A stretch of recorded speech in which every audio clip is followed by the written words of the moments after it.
After a massive fight, my fiancée suddenly texted me. I'm staying at my ex's place tonight. Deal with it. So, I dealt with it. The next morning, I sat back and watched her completely lose her mind. Sup Reddit, where the hell do I even begin? Lol. This story is an absolute train wreck, so grab your popcorn, get comfortable, because you're in for a wild ride. I'm 29, male, a union electrician. Good money, own my apartment downtown. Drive a decent truck, been with Brianna 26 for almost 3 years. She's a content marketing manager. Makes decent cash, attractive, and for the longest time we were that couple everyone envied. The relationship was solid for the first 2 years. She had her own place across town. We split everything 50-50. She never acted like I owed her anything. Independent, funny, great in bed. We'd roast each other, constantly watch football together. She'd even help me move furniture without complaining about breaking a nail. I thought I'd found my ride or die. So naturally I proposed. Took her to that fancy steakhouse she loved. Got down on one knee, the whole thing. Spent 3 months' salary on the ring because she'd been dropping hints about wanting something that would make her friends jealous. She cried, said yes, and posted 17 Instagram stories about it. I was on top of the world. That's when everything went to heck. It's like the ring flipped some switch in her brain. Suddenly she's talking about our money instead of splitting bills. Started expecting me to pick up every check because that's what fiancés do. Stopped cooking, stopped cleaning, started treating my apartment like a hotel where she happened to crash rent-free. Even had the nerve to suggest I should get a bigger place for when we have kids. Started talking about how I should invest in our future by upgrading my truck to something more family-friendly. Translation: she wanted me to take on a $60,000 car payment so she could look good in the school pickup line. But the real poison was her best friend Betty. Single, bitter, works some dead-end admin job and spends her free time destroying every relationship around her. Betty, Brianna's maid of honor since the engagement, and made it her personal mission to turn Brianna into some entitled princess. Every time Betty came over, I'd hear whispers in the kitchen over coffee. Then Brianna would emerge with some new demand. Betty says you should be paying for the entire wedding since you're the man. Betty thinks I deserve a bigger ring. Betty says I shouldn't have to work after we're married.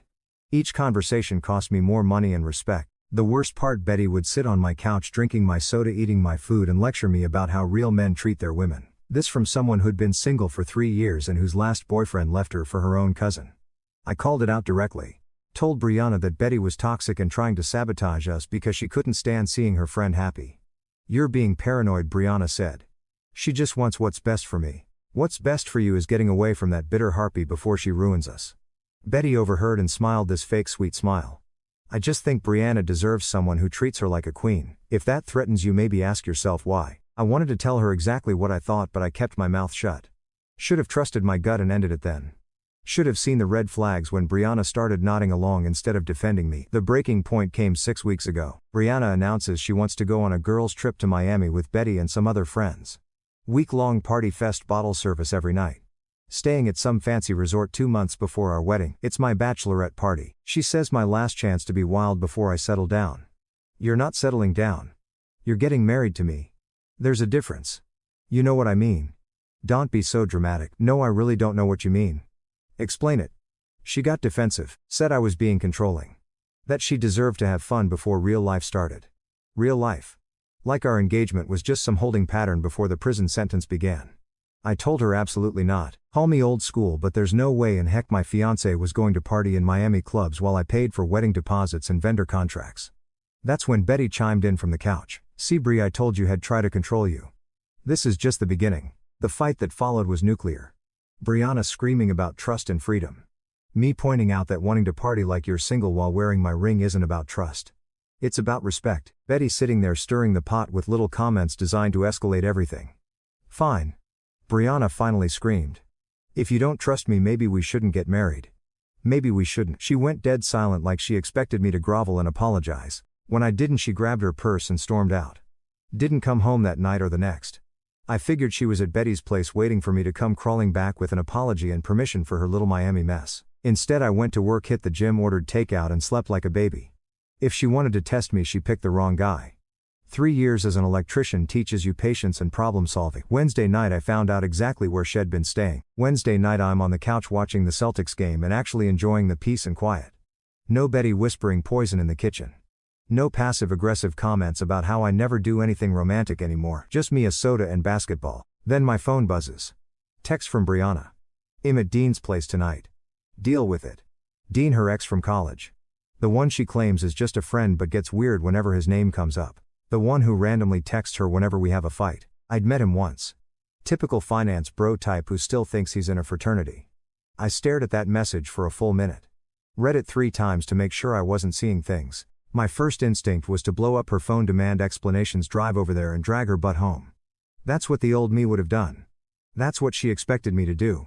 Instead, I set the phone down and cracked another can, took a long drink and really thought about what just happened. This woman who's wearing my $8,000 ring just announced she's spending the night at her ex-boyfriend's place and told me to deal with it after letting her toxic friend spend months undermining our relationship. The disrespect was breathtaking, but it was also clarifying, like someone had just shown me exactly who they really were. I finished my drink, turned off the game and got to work. See, here's something important about my apartment. It's mine. My name on the lease, my security deposit, my furniture, my everything. I pay $2,400 a month for a 1-bedroom downtown because I can afford it and I like living alone. Brianna moved in 8 months ago and contributed to groceries and utilities. That's it. She was basically a guest. What overstayed her welcome. Time for checkout. I started packing her stuff. Not angry, not rushed. Her clothes, makeup, that collection of plants she was always fussing over, her books, everything. Used good boxes from recent Amazon deliveries. Even bubble wrapped the fragile stuff because I'm not a complete jerk. The whole time my phone stayed silent. No follow-up texts, no apology, no just kidding. Nothing. She really meant it. 3.5 hours later, every single thing she owned was packed and loaded in my truck. The funny part, I knew exactly where Dean lived. Brianna had me drop her off there once for some group study session a few months back. Told me not to come up because Dean's roommate doesn't like strangers. Should have been a red flag. Then made 4 trips between midnight and 2 a.m. Stacked everything neatly outside Dean's apartment door like a professional moving service. Even left a note, since you're staying here anyway, Jackson. Drove home feeling lighter than I had in months. Went to Home Depot first thing in the morning and bought smart locks. Installed them myself while drinking coffee and listening to podcasts. Took my time, did it right. Went to work like it was any other Thursday because it was. Around lunchtime, my boy Riley texted me. He lives in Dean's complex, works from home doing freelance graphic design, has zero filter and the sharpest tongue in the city. Yo, just saw some chick loading boxes into an Uber outside Dean's place. She looked rough. Is everything good? I sent him screenshots of the text exchange. Holy crap, dude. That's some next level disrespect. Yep. So I dealt with it. Savage, want me to keep an eye on the situation over here? This could get interesting. Do whatever you want. Not my circus anymore. My work crew got wind of the situation by Friday. These guys don't mess around when it comes to relationship advice. You kicked her out for one text. Asked Danny, our lead installer. She told me to deal with her staying at her ex-place. So I dealt with it. Darn right, said Big Sean, nodding approvingly. That's some alpha move right there. Most guys would have gone crying to her door. My wife tried that kind of power play once, Danny added. I shut it down quickly. You let them get away with that stuff, they'll walk all over you forever. But I was definitely curious about how this would play out. And Riley never disappoints with his intel. Thursday night I slept like a baby. First full night's sleep I'd had in weeks without someone sighing dramatically every 5 minutes about wedding planning stress or how her friends' engagements were so much more romantic. Friday morning, 7:45 a.m. sharp. Sounds like someone's trying to break down my door. Look through the peephole. It's Brianna looking like she'd slept in a dumpster. Hair everywhere. Yesterday's makeup streaked down her face, shaking with rage. Jackson, open this door. My key doesn't work. I took my time making coffee first. French press good beans, the whole ritual. Let her pound and scream for a good 5 minutes while I checked work emails. When I finally cracked the door, keeping the chain latched, she looked ready to commit murder. Morning sunshine. Sleep well. What did you do to my key? Your key. That was my spare key that I let you borrow. I upgraded the locks. Only residents get the codes. I am a resident. We're past tense. You moved out Wednesday night. Remember Dean's place? Her face went through this amazing transformation. Red to white to purple to a shade I didn't know existed. Like watching a mood ring have a seizure. You can't do this. I live here. I get mail here. You get packages here occasionally. Big difference. And you lived here as my guest, not as a tenant. It wasn't what you think. Dean's roommate was having a crisis and don't care. You made your choice. I made mine. Pretty simple transaction, really. Oh, where's all my stuff? Safe and sound outside Dean's door. Better hurry though. Looks like it might rain. Weather app says 60% chance. That's when she completely lost her mind. Started screaming like a banshee, pounding on the door, demanding everything from lawyers to calling her daddy to ruining my life. The old lady from 4B opened her door to see what was happening. Took one look at Brianna having her meltdown and shook her head with this "I told you son" expression. That lady never liked Brianna, said she was too entitled for such a young woman. You psychopath. I have rights. I've been living here for 8 months. Now you're not. Have a great day. Brianna closed the door and put on noise-canceling headphones. Made breakfast while she continued her tantrum in the hallway. Scrambled eggs, fresh orange juice. 20 minutes later, silence. Looked out the peephole. She was gone. Riley called around noon, laughing his butt off. Dude, your ex showed up at Dean with red eyes and mascara everywhere. Starts loading boxes into an Uber. But here's the kicker. Dean's got a girlfriend. Silence. What? Yeah, man. Jessica. She's been living there for 6 months. Apparently the roommate crisis was Jessica finding out some other chick had spent the night and was claiming to be Dean's friend who needed a place to crash. This kept getting better, so Jessica comes home from her night shift.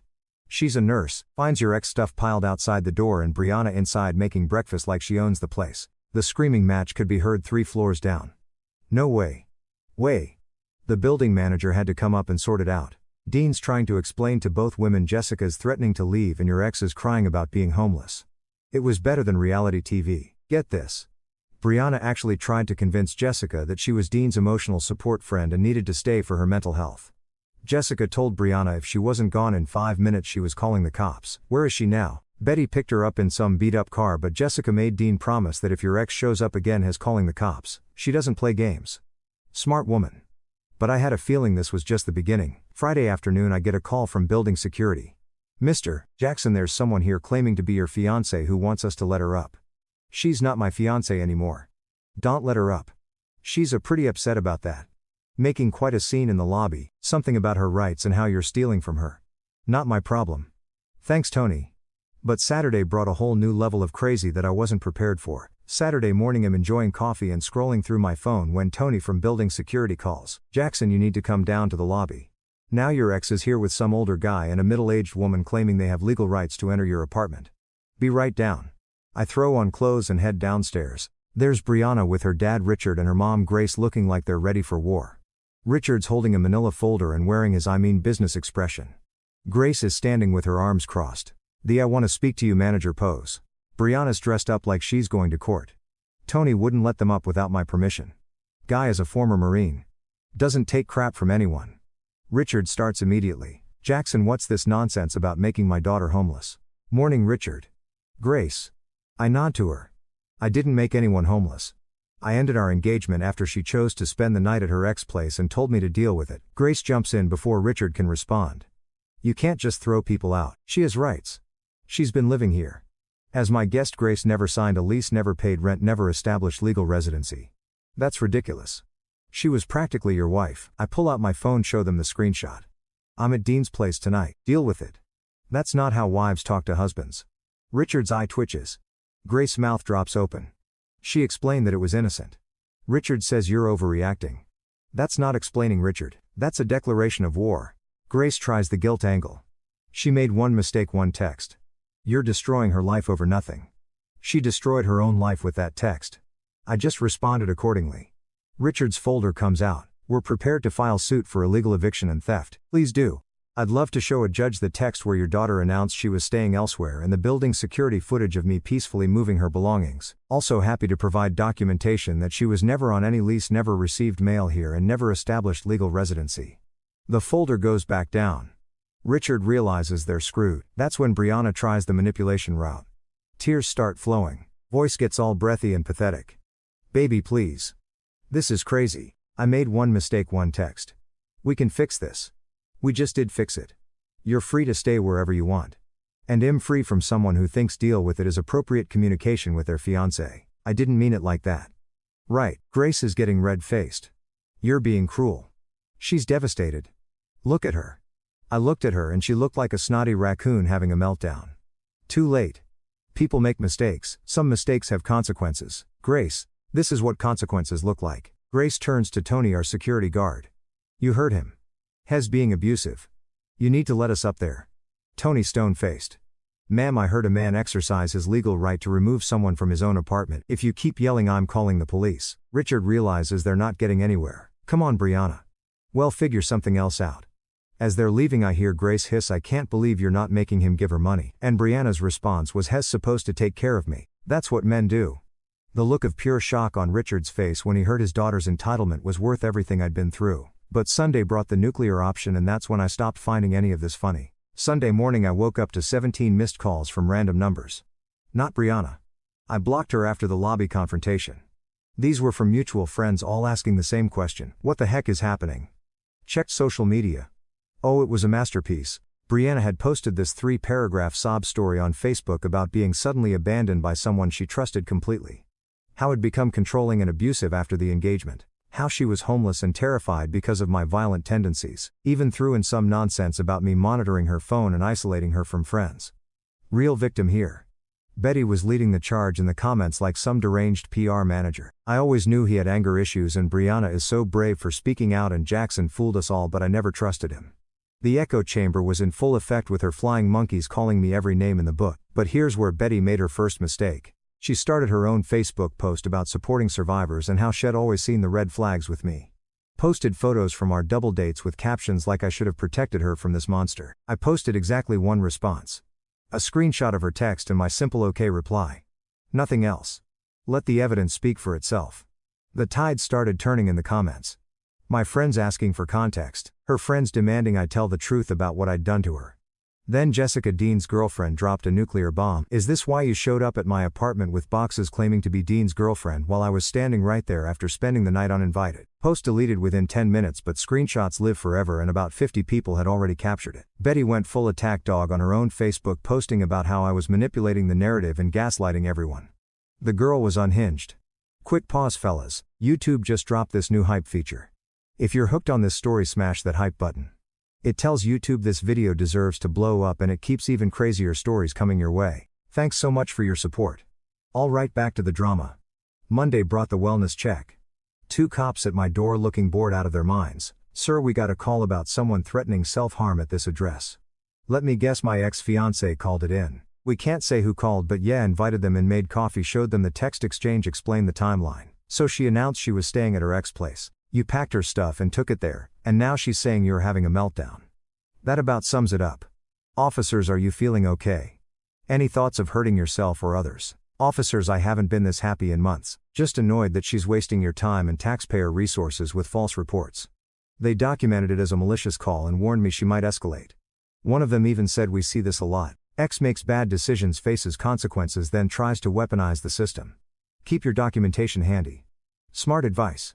Wednesday morning brought something that made me realize this wasn't just petty drama anymore. Credit monitoring alert on my phone. Attempted credit application using your social security number.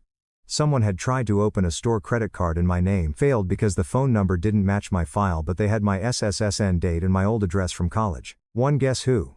I called the credit company immediately. They confirmed all the details. Attempted $2,000 limit card, all my personal information wrong, phone number, froze my credit across all 3 bureaus. Then I called the police. The officer taking my statement was the same one from the wellness check. Your ex-fiancée again. Yep. She's escalating. Identity theft's a felony, Jackson. This is serious now. No more games. Filed a formal report. Got a case number. The officer suggested I hire a lawyer and consider a restraining order. This won't be the last attempt. He was right. Thursday I got notifications that someone was trying to reset my email password, my bank password, even my PlayStation account. All attempts were going to an email address I didn't recognize. Friday Riley called with an update that had me seeing red. Dude, your psycho ex convinced Dean to let her stay just until she gets back on her feet. That was 3 weeks ago. She's completely taken over their apartment. What do you mean? Rearranged the furniture, threw away Jessica's stuff, keeps talking about how you're going to come to your senses and beg her to come back. She's completely delusional. The audacity was staggering. Jessica's ready to move out. Dean's terrified of both women at this point. Oh, and she tried to order $300 worth of groceries delivered to their place using your credit card. She what? Delivery guy showed up with bags of expensive stuff. Organic, this gluten-free, that the whole Whole Foods experience. Dean had no idea what was going on. When they called the number on the order, it was your card. Dean refused the delivery and reported it to the store. Another felony. Perfect. But wait, it gets better. She's been telling everyone in the building that Dean's her new boyfriend and they're working things out. Posted Instagram stories from his apartment talking about new beginnings and finding real love. Jessica saw them and went ballistic. That's when I decided it was time to go nuclear, but first I had some business to take care of. Time to return that $8,000 ring.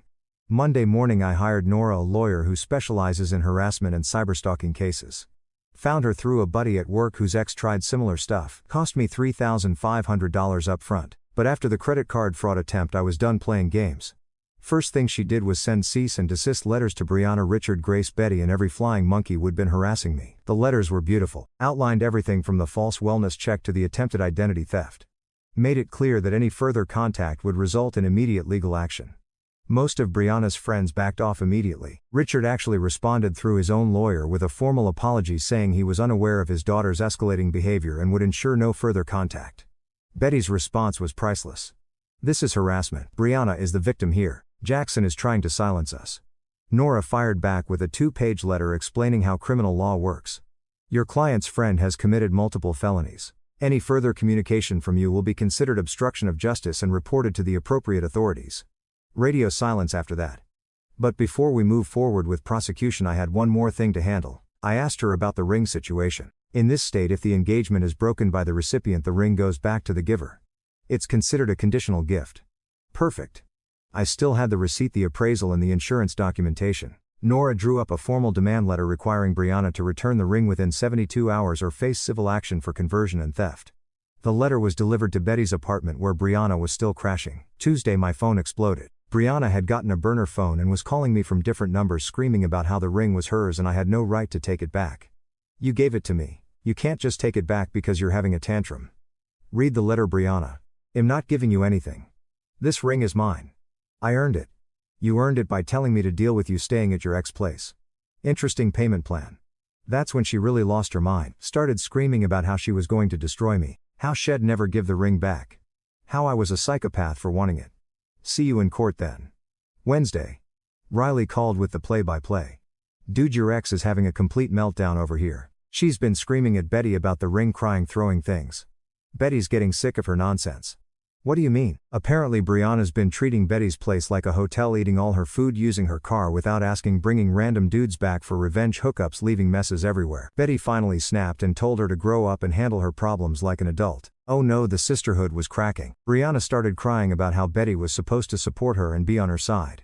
Betty told her that supporting someone doesn't mean enabling their delusions. They had a huge fight. Brianna stormed out and Betty changed her locks. Where's she staying now? Back with mommy and daddy. But here's the thing.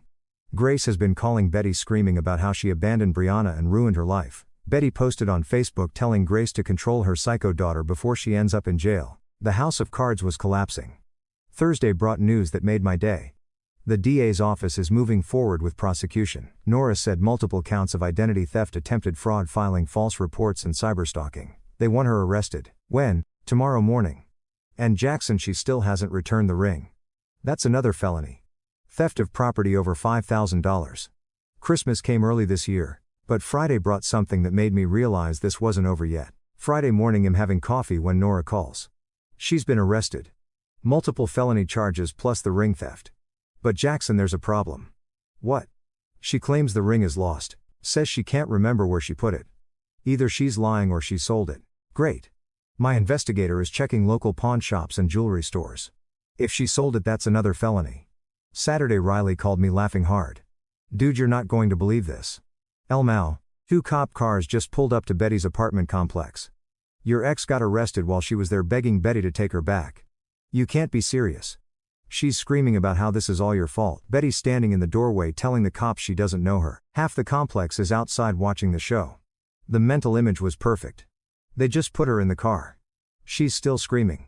This is better than Netflix. Oh, and Grace showed up right as they were driving away, started yelling at Betty about how this is her fault for abandoning Brianna. Betty told her to buzz off and slam the door. 2 hours later she's been arrested and charged. Bail hearing is Monday, but with multiple felony counts and a pattern of escalating behavior shall likely be held until trial. And with her record she could be looking at 3 to 5 years if convicted on all counts. The identity theft alone carries mandatory minimums in this state. The next day word was already spreading through our mutual friend group. My buddy Chris called laughing.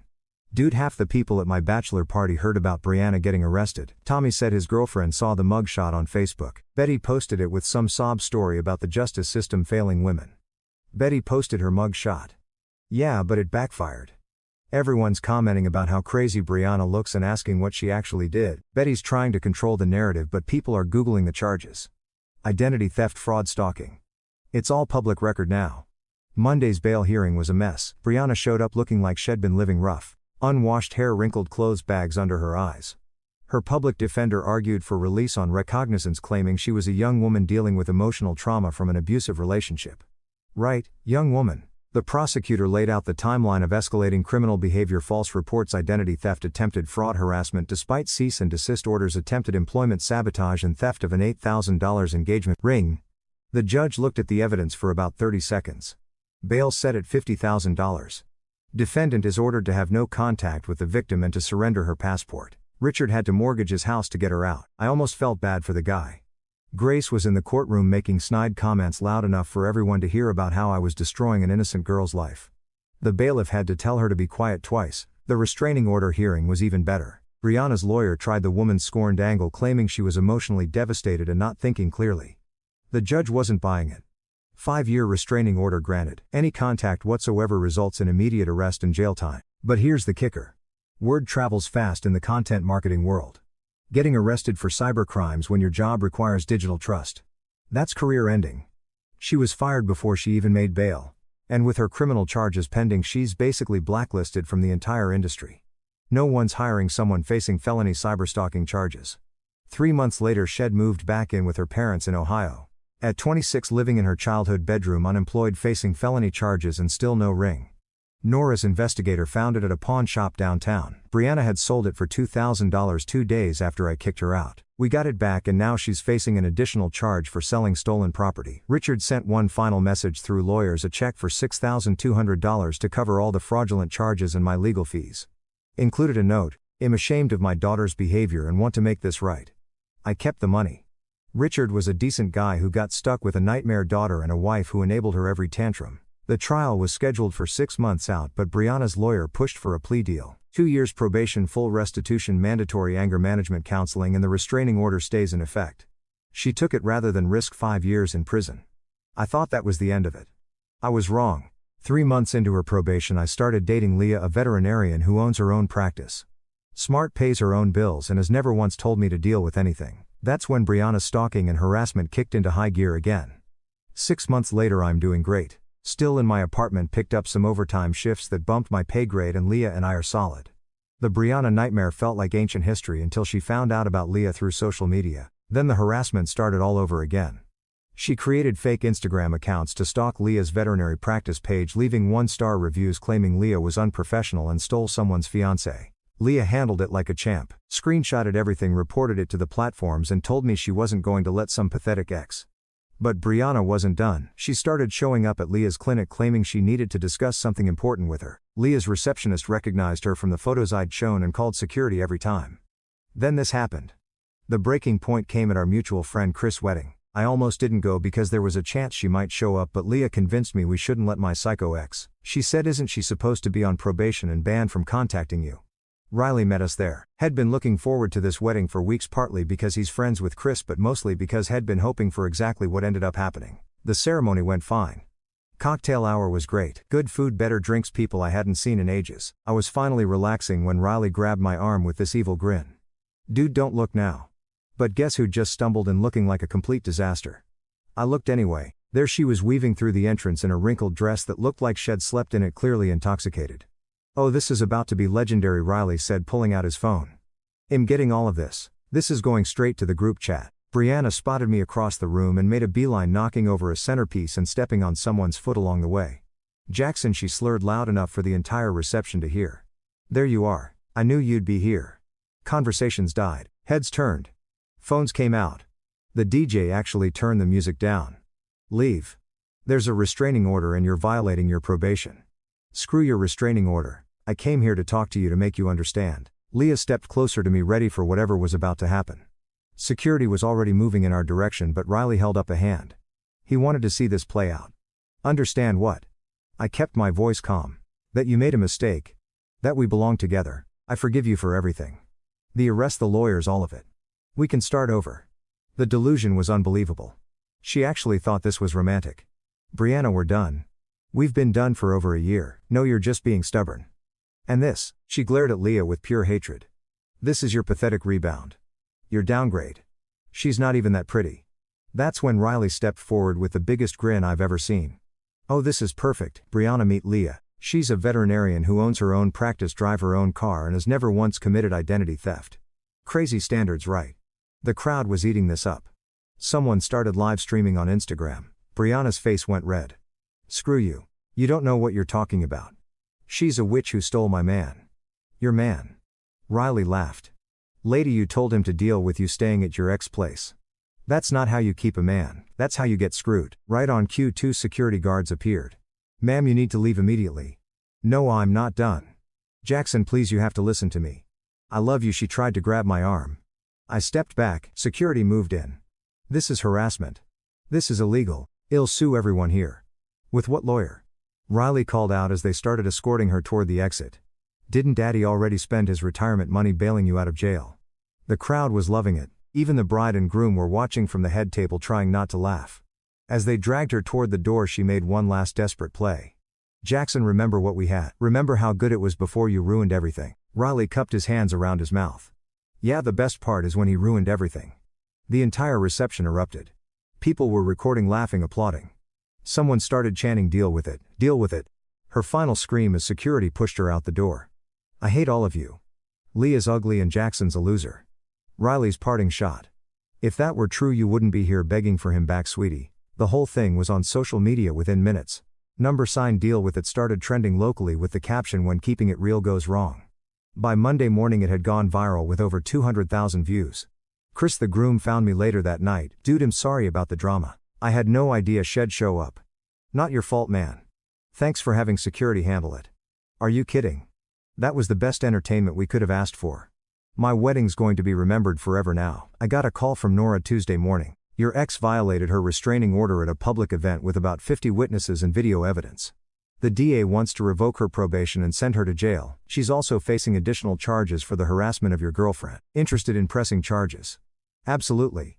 Last I heard she's doing 18 months in county lockup. She wanted me to deal with it. I did on my terms." The lesson is simple: when someone shows you who they are, believe them the first time. Just when you think you've heard the worst betrayal imaginable, another story proves you wrong.